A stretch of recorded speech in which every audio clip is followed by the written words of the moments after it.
ಹೊಸಪೇಟೆ ತಾಲೂಕಿನ ಬೇಗೂರು ಹೋಬಳಿಯ ಚಿಕ್ಕಾಟಿ ಗ್ರಾಮದ ಸಿದ್ದರಾಜಪ್ಪನವರ ಮಗನಾದ ಸಿಎಸ್ ಮಹದೇವ ಪ್ರಸಾದ್ ಎಂಬುವವರು 2 ಕಿಡ್ನಿ ವೈಫಲ್ಯದಿಂದ ಬಳಲುತ್ತಿದ್ದಾರೆ. ಬಡತನದ ಕುಟುಂಬವಾದ ಕಾರಣ ಮಹದೇವ ಪ್ರಸಾದ್ ಕಡಕೋಳದ ಬಳಿ ಇರುವ ಟಿವಿಎಸ್ ಕಾರ್ಖಾನೆಗೆ ದಿನಕೂಲಿ ನೌಕರರಾಗಿ ಕೆಲಸ ಮಾಡಿಕೊಂಡು ತಂದೆ ತಾಯಿಯನ್ನು ನೋಡಿಕೊಳ್ಳುತ್ತಿದ್ದರು. ಆದರೆ ಕೆಲಸದ ವೇಳೆಯಲ್ಲಿ ದಿಢೀರ್ ಆರೋಗ್ಯದ ವ್ಯತ್ಯಾಸವಾದ ಕಾರಣ ಹಾಸ್ಪಿಟಲ್ಗೆ ಕರೆದುಕೊಂಡು ಹೋಗಿ ಚಿಕಿತ್ಸೆ ಕೊಡಿಸಿದ ನಂತರ ಇವರಿಗೆ ಕಿಡ್ನಿಯ ಸಮಸ್ಯೆ ಇದೆ ಎಂದು ಅಲ್ಲಿಂದ ಕಳೆದು 2 ವರ್ಷಗಳಿಂದ ಜೆಎಸ್ಎಸ್ ಹಾಸ್ಪಿಟಲ್ನಲ್ಲಿ ಡಯಾಲಿಸಿಸ್ ಮಾಡಿಸಿಕೊಂಡು ಬರುತ್ತಿದ್ದಾರೆ. ಇದುವರೆಗೆ ಚಿಕಿತ್ಸೆಗೆ ಸುಮಾರು 6 ರಿಂದ 8 ಲಕ್ಷ ಖರ್ಚಾಗಿದ್ದು, ರೈತಾಪಿ ಕುಟುಂಬದ ಕಾರಣ ವ್ಯವಸಾಯ ಬಿಟ್ಟು ಬೇರೆ ಯಾವುದೇ ರೀತಿಯ ಆದಾಯ ಮೂಲವಿಲ್ಲದ ಕಾರಣ ಇವರ ಮುಂದಿನ ಚಿಕಿತ್ಸೆಗೆ ಹಣದ ಅವಶ್ಯಕತೆ ಇದೆ. ಹೀಗಾಗಿ ದಾನಿಗಳು ದಯಮಾಡಿ ಚಿಕಿತ್ಸೆಗೆ ನೆರವಾಗಿ ಎಂದು ತಂದೆ ತಾಯಿ ಮನವಿ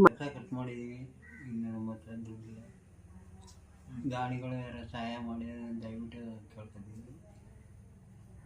ಇಷ್ಟಿಗೆ ಇನ್ನು 8 ರಿಂದ 10 ಲಕ್ಷ ರೂಪಾಯಿ ಖರ್ಚು 8 ರಿಂದ 10 ಲಕ್ಷ ರೂಪಾಯಿ ಖರ್ಚಾಯ್ತೆ. ದಯವಿಟ್ಟು ಸಹಾಯ ಮಾಡಬೇಕಂತ ಬೇಡ್ಕೊತೀವಿ. ನಮ್ಮ ಹುಡುಗನ ಈಗ 9 ಲಕ್ಷ ರೂಪಾಯಿ ಖರ್ಚಾಗದ. ಇನ್ನು ಮುಂದೆ ದಯವಿಟ್ಟು ಇನ್ನು 10 ಲಕ್ಷ ಖರ್ಚಾಯ್ತಾ ಸಹಾಯ ಮಾಡಿಕೊಡಿ.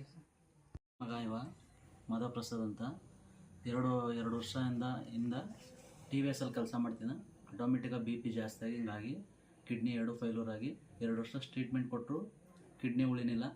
ಈಗ 1.5 ವರ್ಷದಿಂದ ಡಯಾಲಿಸಿಸ್ ಅದಾಗತ್ತೆ ಆಯ್ತದ. ಇರೋ ದುಡ್ಡೆಲ್ಲ 10 ಲಕ್ಷ ರೂಪಾಯಿ ಖರ್ಚಾಗಿದೆ.